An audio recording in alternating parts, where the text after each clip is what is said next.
சுடுகாடு பகுதி ஆக்கிரமிப்பை கண்டித்து பிணத்துடன் பொதுமக்கள் சாலை மறியலில் ஈடுபட்டதால் வேலூரில் பரபரப்பு ஏற்பட்டது.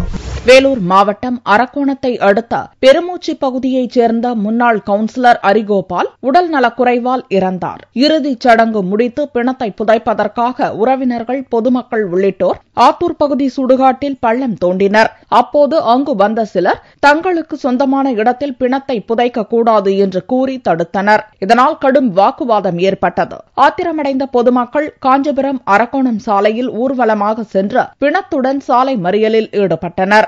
50 ஆண்டு காலமாக போராடி இருக்கோம். இந்த சுடுகாடை மீட்டறதுக்கு தனிநபர் ஒருத்தர் ஆக்கிரமிப்பு பண்ணி வச்சிருக்காங்க.